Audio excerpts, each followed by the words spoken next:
Sujet nombre, SCP-186. Mettre fin à toutes les guerres. Classe Euclide.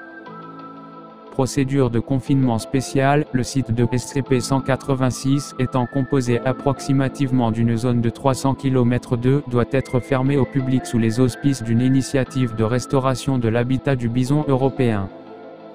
Un périmètre de sécurité automatisé doit être établi et contrôlé par une équipe située sur le site 355. Le personnel de sécurité doit effectuer des rondes de SCP-186 toutes les 2 semaines. Tout phénomène anormal observé dans le périmètre de sécurité doit être documenté et signalé au directeur de recherche.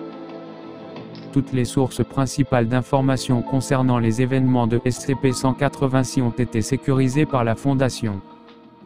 Ces données doivent être stockées aux archives du site 23. Étant donné la vétusté de ces données et leur potentiel de détérioration, tout accès à ces documents doit être approuvé par l'archiviste du site 23 et manipulé selon ses instructions.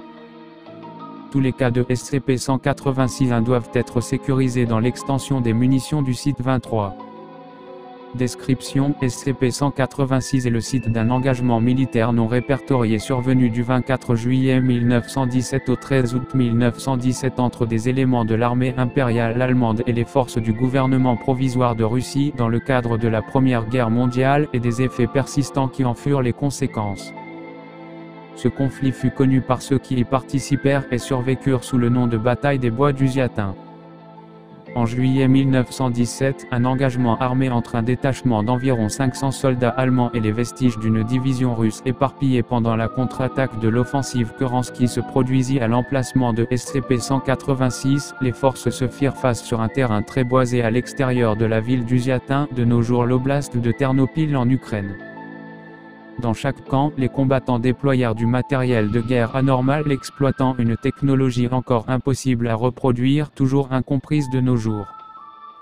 Cette bataille entraîna finalement la mort ou la neutralisation permanente des forces impliquées et d'approximativement 300 civils dans les environs immédiats. SCP-186 représente le matériel de guerre récupéré datant du confinement initial de SCP-186 en 1917 et comprend ce qui suit.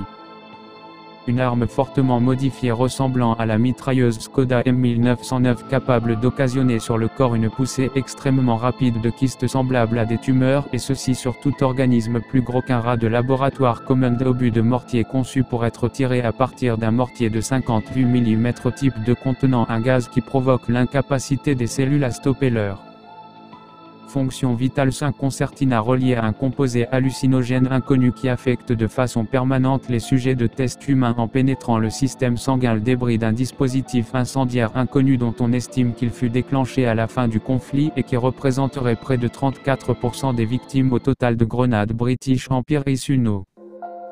27 types contenant un gaz capable de passer à travers tous les systèmes de filtration de masques à gaz testés, provoquant chez l'homme l'impression d'être constamment en feu. De cartouches de fusil français 8x50 MMR contenant de la poudre d'os d'origine humaine, usage inconnu. Les documents historiques précisent que le détachement allemand impliqué dans la bataille des Bois du Ziatin, sous le commandement d'un conseiller militaire hongrois nommé Matthias Neum, poursuivait spécifiquement ce groupe des forces russes en déroute, qui à l'époque comprenait le scientifique français, le Dr Jean Durand. Sur la base de documents d'époque, supprimés depuis par la Fondation, on estime que ces deux individus sont responsables du développement et de la production limitée de SCP-186 et ont fait en sorte de se trouver dans les camps opposés sur le front et, dans l'unique but de déployer ces armes en situation de journal de recherche 186 à 7, anomalie notoire consignée sur SCP-186. 11 avril 1923, une zone de 3 km² dans la partie sud de SCP-186 subit une mortalité spontanée des arbres. La décomposition se produit dans un laps de temps très rapide, et la zone est complètement vierge d'arbres et d'autres formes de vie végétale en 2 semaines.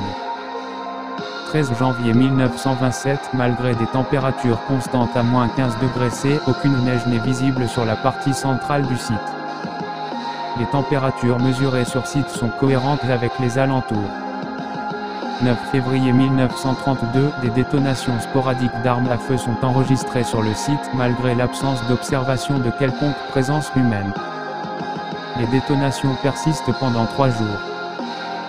30 mai 1936, les agents Chekhov ne reviennent pas d'une patrouille de routine de SCP-186, aucune trace de l'un ni de l'autre ne sont retrouvées. 15 mai 1941, agissant de concert avec des agents de renseignement incorporés au Troisième Reich, le personnel de la Fondation évacue SCP-186 devant l'avancée de l'opération Barbarossa. En conséquence du démantèlement des postes d'observation, une lueur faible visible d'une distance de 150 m se déplace à travers le site selon le personnel. Impossibilité d'obtenir une confirmation visuelle avant de quitter le site. 29 octobre 1945, le confinement de SCP-186 est réétabli après débat avec les officiels de l'Union soviétique. Lors de la première patrouille suivant le reconfinement, 13 corps vêtus des uniformes et des insignes de la 4e armée Panzer et 27 corps vêtus d'uniformes de la 22e armée soviétique sont découverts dans un état de décomposition avancée. Aucune identification formelle n'est faite, tous les documents et les insignes avaient été enlevés avant le confinement de la Fondation. Dr. Gilles Durand, seule photographie connue.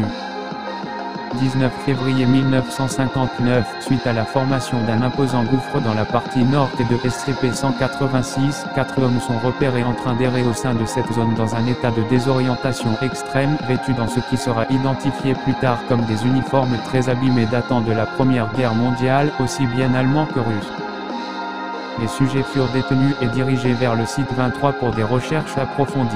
4 février 1959, après avoir réalisé une fouille étendue du gouffre de la partie nord et du site, 23 personnes sont découvertes enterrées à une profondeur de 15 m dans une fosse commune, vivantes malgré les décennies d'emprisonnement et diverses blessures. Comme les sujets découverts plus tôt, la plupart sont vêtus de vestiges d'uniformes de la Première Guerre mondiale et sont considérés comme ayant participé à l'événement initial de SCP-186. Des recherches poussées sur le site 23 ne produisent que peu de renseignements, les sujets étant incapables de fournir des informations valables ou de communiquer avec le personnel de la Fondation à cause de graves traumatismes psychologiques et de profonds désordres mentaux. Le personnel de la Fondation entreprit d'euthanasier les sujets après 3 semaines de recherche, mais échoua à chaque tentative. Les sujets furent donc endormis, anesthésiés puis incinérés.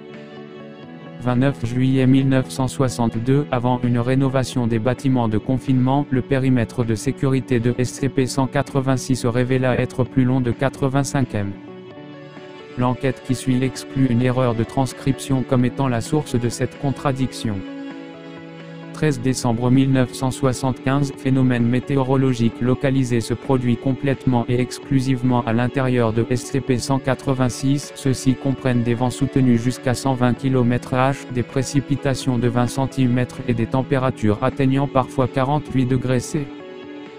8 décembre 1987, des meutes de loups, totalisant une estimation de 200 individus, se déplacent vers SCP-186, se regroupent au centre du site et se dispersent immédiatement. 3 mars 2009, un bouquet de 3 épinettes est observé dans la partie sud déboisée de la zone, premier signe de vie végétale depuis l'événement de 1923, l'âge estimé des arbres est de 50 ans. Document 186-A3, un papier faisant la réclame d'une lecture donnée par le Dr. Durand en mai 1911 au Royal Institute of Chemistry. Pour mettre fin à toutes les guerres. Une présentation par le professeur invité Dr. Gilles Durand, ancien de l'Académie des sciences, sur l'annonce d'une science moderne créatrice d'armes tellement dissuasives qu'elles rendront les guerres futures caduques. Le Dr. Durand s'expliquera sur la convergence de la chimie, de la balistique, l'aliénation et d'autres domaines scientifiques émergents qui s'efforcent de permettre à l'humanité d'inaugurer un nouvel âge de paix et de modernité. Se tiendra le 19 mai au Derbyshire Lecture Hall. Document 186-A11, tribune publiée dans l'édition du 2 janvier 1912 du quotidien hongrois Népszava, signé par Mathieu, à mes concitoyens et à son Altesse l'Empereur Franz Joseph. Il est vrai que la plus grande réussite des hommes est l'unification d'un grand nombre de peuples si disparates dans un dessein inarrêtable. Cela va sans dire que notre magnifique royaume incarne ce principe indéniable de Vienne jusqu'à Budapest. Mais ils en existent, aussi bien à l'intérieur de nos territoires et ailleurs sur le continent, qui nous verraient comme un millier d'échardes éparpillées et qui se dresseront sur la voie de notre destinée. Que faut-il faire de ces fauteurs de troubles et de ces mécontents ? Alors que les traîtres et les radicaux sont pendus comme les chiens qu'ils sont, il n'est pas de moyen d'exécution suffisant pour étouffer les braises de la traîtrise qui enflamment le cœur des Balkanites. Comment peut-on prouver notre intention d'unité, notre pouvoir, notre place accordée par Dieu à la tête de l'Europe? Par la force des armes. Le pendu ne peut inspirer la peur que dans le cœur de quelques dizaines. Une bonne armée peut la provoquer chez des millions. Peut-être avons-nous le nombre, mais nous ne sommes pas les seuls. Les Russes et les musulmans peuvent rallier des hordes sous leur bannière, mais ce n'est que du bétail indiscipliné. Ce qui sépare l'homme de l'animal n'est pas sa supériorité numérique, non, mais sa supériorité intellectuelle, prouvée par sa vivacité d'esprit et sa ruse. Chers concitoyens, j'ai dédié ma vie à la construction d'une preuve de cette ruse à laquelle personne ne pourrait s'opposer, loué soit le Tout-Puissant. C'est par le biais d'armes supérieures que nous parviendrons à concrétiser notre grand projet, aussi bien dans notre patrie qu'à l'extérieur. Donnez-moi les usines, donnez-moi les effectifs, donnez-moi la chance de servir notre empire grâce à ma ferveur, et je transmettrai à notre peuple l'épée ardente qui illuminera la voie d'une Europe civilisée. C'est par ces méthodes, et par elles seules, que nous trouverons les réponses aux questions qui nous tourmentent aujourd'hui. Document 186 à 32, télégramme envoyé par Jean Durand à Mathianum de Paris, le 28 avril 1912. Et considérez votre proposition. Doit refuser. Méthode inférieure et sans rapport avec mes propres recherches. Vos objectifs sont de conquête. Les miens de paix. Cordialement, J. Durand. Document 186 à 39, mémorandum non daté du général Félix von Bottmer de l'armée impériale allemande à un subordonné non mentionné. Prenant effet immédiatement, le LT. Ne m'est assigné à votre unité comme conseiller. Les armes expérimentales doivent être déployées uniquement sur ordre du LT. Malgré le potentiel de percer le front roumain, il n'est guère sage d'utiliser ces choses impies jusqu'à ce que leur efficacité soit connue. Les rumeurs d'un développement similaire chez les tsaristes restent sans fondement.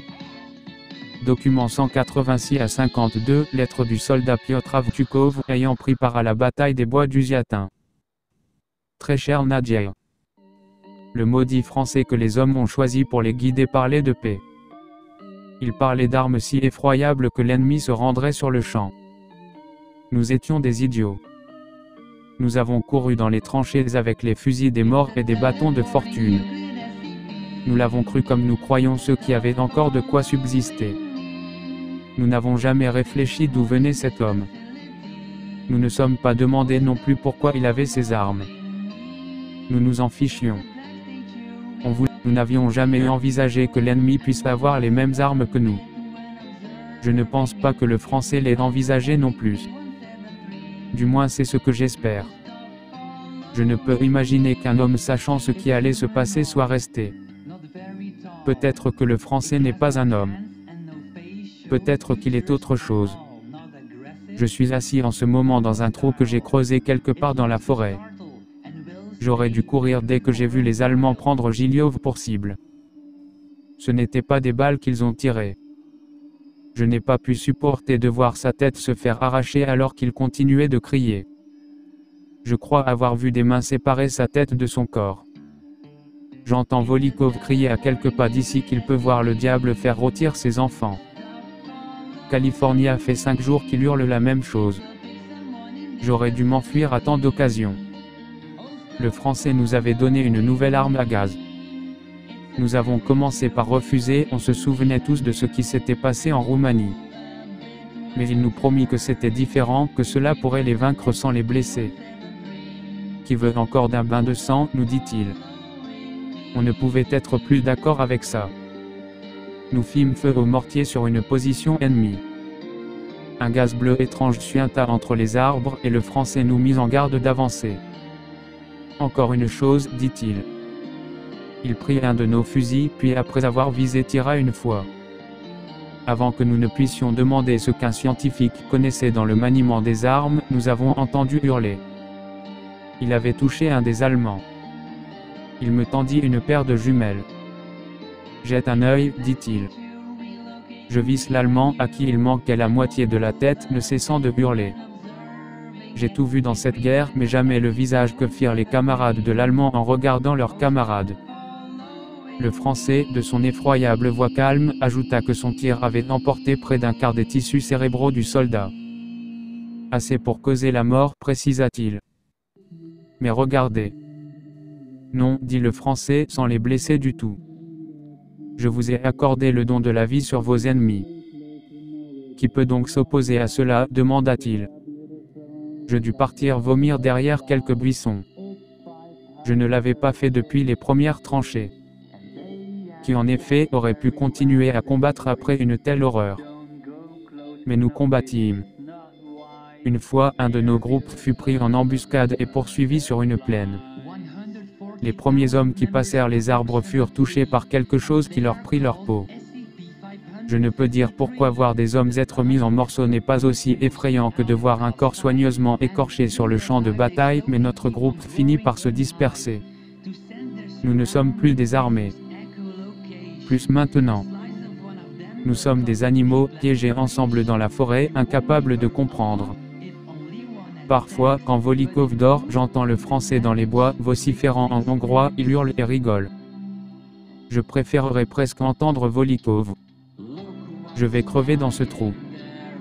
Je suis trop effrayé par ce qu'il y a au-delà pour faire quoi que ce soit. Minquin va essayer d'affronter ces horreurs dans les bois pour s'échapper. J'envoie cette lettre avec lui en espérant qu'il y parvienne. En lui donnant, il plaisanta sur le fait qu'on lui donnerait une place dans la fonction publique après la guerre pour avoir livré une lettre en provenance de l'enfer. Je ne suis pas certain qu'il ait tort. Au revoir.